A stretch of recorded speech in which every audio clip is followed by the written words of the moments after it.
Florida isn't flat and easy, it's wild. 12 epic motorcycle roads cut through swamps, forests, and bridges that stretch across the sea. Each one brings its own challenge, whether it's endless straights in the sun or curves hiding loose sand. This is Florida's Gauntlet. Which road will call you first? Let's begin with a short stretch of pavement that locals say packs more technical difficulty into 10 miles than anywhere else in the state.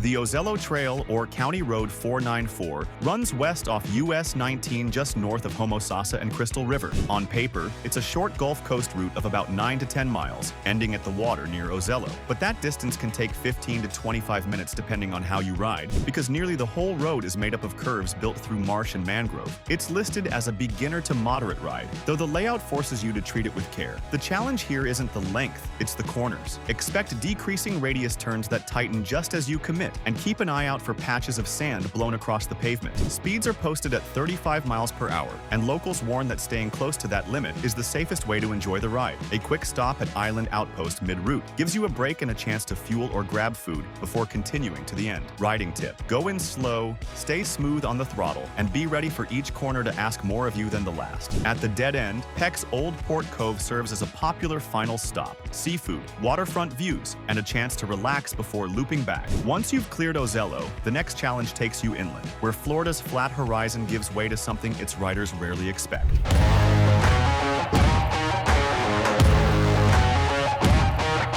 Sugarloaf Mountain Ride is where Florida puts its rare hills on display. As one of the higher natural elevations in central Florida, it offers a climb few expect in such a flat state. The main stretch along Sugarloaf Road, plus the connecting loops, makes up routes ranging from about 20 to 45 miles depending on where you begin. Instead of long straights, you're working with short grades, tight climbs, and drops into sudden bends. Blind curves stack right after steep rises, leaving little time to recover. Around one high point, the land opens briefly, giving you a distant view of Orlando's skyline before you dip into farmland once again. It's a route that requires steady focus and smooth control rather than speed. Riders note two key cautions here: bicyclists who also favor the climb, and occasional rough spurs that branch off the main road. Scan for cyclists and pull over at the summit viewpoint if you want to enjoy the scenery or use the water cooler that locals maintain. After rolling down, many head into nearby Montverde or Howie in the Hills, where small-town cafes provide fuel and a quiet place to rest. Short but concentrated in elevation and twisties, Sugarloaf is not long, but it demands focus. With that challenge behind you, the road ahead shifts again, this time toward a ride defined less by gradients than by the Gulf itself.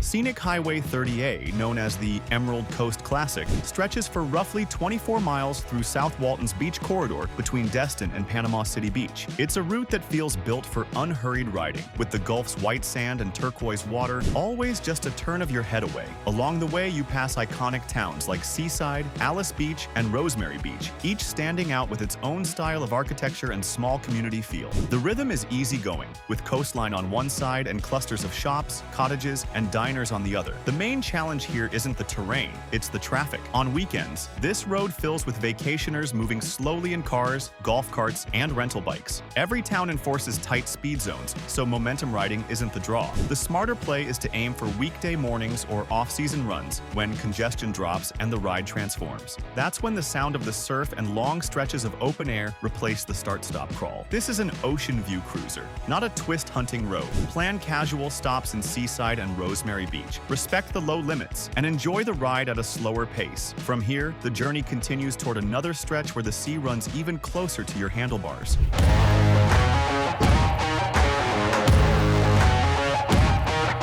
The A1A Coastal Byway runs the length of Florida's Atlantic shoreline, a 339-mile route from Fernandina Beach at the top of the state all the way to Key West. For riders, though, the stretch between St. Augustine and Daytona Beach is the most iconic. Here, the pavement runs almost at the edge of the surf, and for miles it feels like the ocean is traveling right beside you. This section is one of the few places in Florida where the sea stays in constant view without high-rise condos blocking the horizon, especially north of St. Augustine toward Ormond. conditions demand attention. Early in the day, ocean mist can fog your visor, and steady crosswinds roll directly off the Atlantic. Expect gusts near inlets and bridges, hold a stable throttle and lean in smoothly. Slow down through beach towns. Watch for sudden turnoffs and rental cars darting toward parking lots. Flagler Beach offers one of the best spots to pause with fuel, food, and ocean benches, while historic highlights like the Ponce de Leon Inlet Lighthouse add worthwhile side stops. This is a ride built less for speed and more for steady focus, carrying you past water, history, and open air before the character of the road changes again.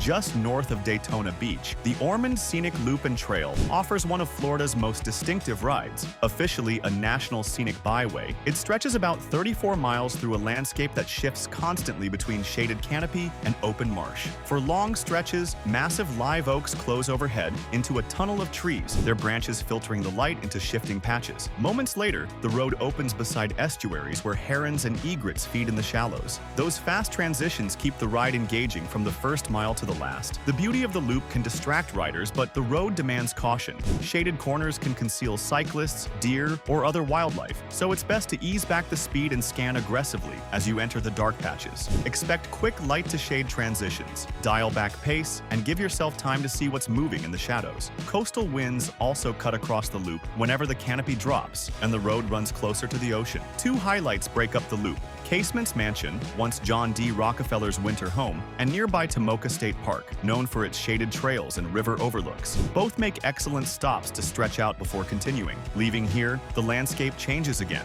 not into tree cover or marshland, but into a ride that runs flat and straight across one of Florida's most remote frontiers.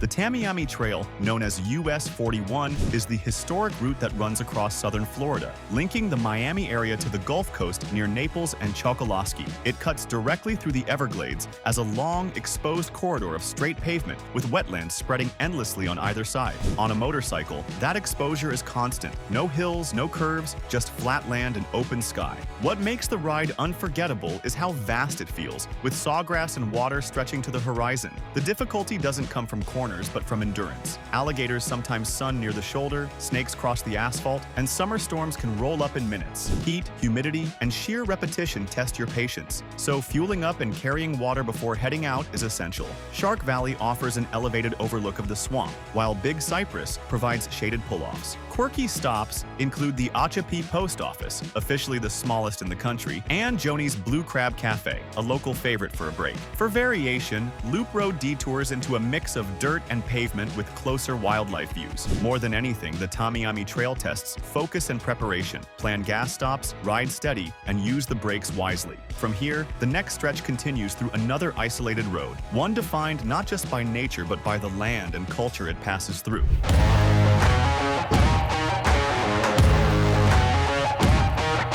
Snake Road, officially County Road 833, runs through Seminole tribal lands in South Florida's Big Cypress area. Stretching about 27 miles north from I-75, it feels distant and exposed, with long straight sections through open marsh and forest. Despite its name, the road doesn't twist much. The snake reputation comes from its atmosphere: quiet, unpredictable, and utterly isolated. Few vehicles pass here, so when you roll onto it, the road feels like it belongs entirely to you. The main challenge isn't in cornering skill but in preparation. Services are scarce, and once you leave the interstate, you can expect no gas stations, very limited food options, and patchy or non-existent cell service. Fill your tank before you head out, and ride knowing you'll need to be self-sufficient. Wildlife adds another layer. Alligators, deer, and free-ranging cattle all cross without warning, so scanning the road ahead is constant work. Snake Road stands out because of where it runs. Passing through Seminole lands carries cultural respect as well as responsibility. This isn't just open space, it's inhabited, with deep ties to people who live there.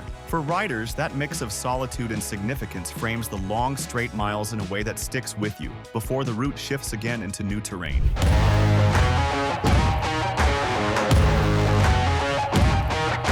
The Apalachicola Forest Ride takes you into Apalachicola National Forest, a vast and remote stretch of North Florida. Using SR-65 and SR-67, the ride carries you for miles through longleaf pine stands and open forest sky, where straightaways seem to run without end. Traffic is minimal here, giving you time to notice how quickly the outside world falls away once you cross into the forest boundary. The stillness and scale are what define the experience. This ride feels built on distance and solitude. The demands of this road aren't about handling curves or tight grades, but about preparation. Fuel and services are spaced widely apart, and in the deeper forest sections, cell coverage can drop completely. That isolation makes even easy pavement feel serious, because a mistake leaves you without quick support. A practical tip: top off the tank before starting, carry water, and ride with the expectation that you'll be on your own for long stretches. Long sightlines and minimal traffic make it tempting to roll steady, but pacing yourself matters as much as planning. River crossings along these roads break the monotony, with quiet glimmers of water marking your progress. Each crossing is a small reminder of how far inside you've gone. This ride tests planning more than skill, a different kind of endurance that sets up the next road ahead, where the horizon expands even farther.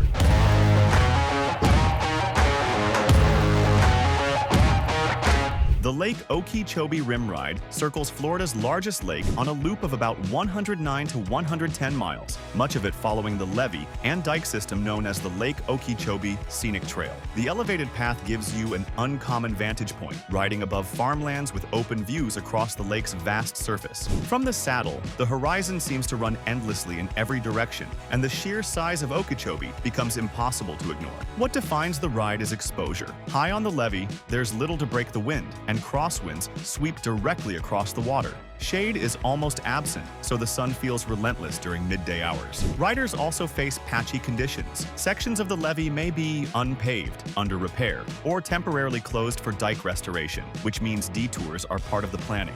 It's less a technical challenge than a sustained test of focus, holding yourself steady in wind and heat with the landscape unchanging for miles. Small towns become your anchors. Clewiston, Belglade, and Okeechobee supply gas, food, and rest before the rim ride continues. The loop's takeaway is simple. This is a mental endurance run. Carry water, fuel, and prepare for long stretches of levee in open air. From here, the open sky and farmland give way to another kind of ride, where shadows, forests, and wildlife begin to press closer to the road.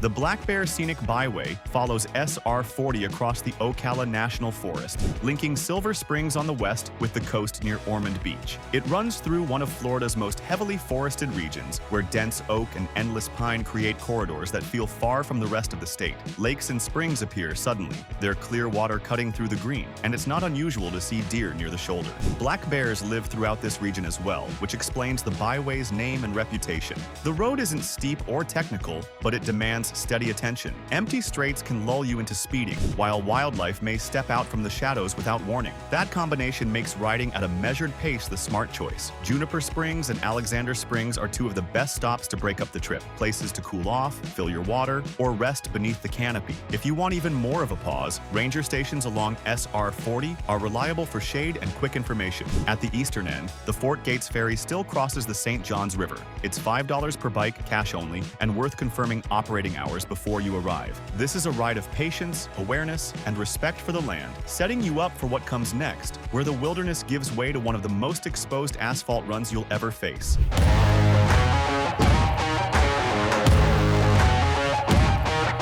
Riding the 7-mile bridge on the Overseas Highway puts you on one of the most exposed stretches of road in Florida. Part of US 1's 155-mile run from Miami to Key West, the bridge links Marathon to Little Duck Key, with the Atlantic Ocean on one side and the Gulf of Mexico on the other. From the seat of a motorcycle, the view is all horizon, sky above, water below, and thin pavement carrying you forward. That sensation of riding suspended between seas is why many call this Florida's crown jewel. Enjoy the view, but slow for for gusts and hold your line on bridges. The openness here carries real challenges. Crosswinds can shove hard against you without warning, while tropical squalls push across quickly during the wet season. Tourist traffic is constant, and rental cars or RVs often hesitate as the scenery opens up.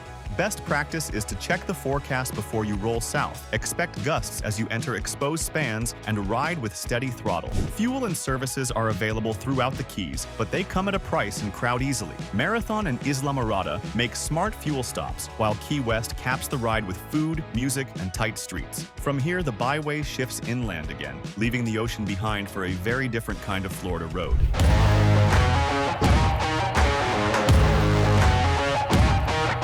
South of Miami sits the Redland agricultural area, where the old Dixie Highway threads through farmland, nurseries, and groves instead of resorts or beaches. The road is narrow and shaded, running past avocado and mango trees, palm stands, and family-run fruit farms. It feels slower than Florida's polished coastal routes, showing riders a part of the state that still works the land as it has for decades. Riding here means passing roadside stands and greenhouses instead of hotels, with a sense of old Florida shaping the experience. The condition of the pavement is the biggest factor to manage. Decades of use have left cracks, uneven surfaces, and potholes that force you to stay light on the bars and carefully choose each line. Some dips feed straight into shaded curves where visibility drops, so it's smart to take it slow and avoid hard braking on unfamiliar surfaces. Expect a rougher feel than most backroads, and ride with a steady pace rather than chasing flow. Stops add flavor to this ride, especially Robert is Here, a well-known fruit stand near Homestead, offering fresh produce, smoothies,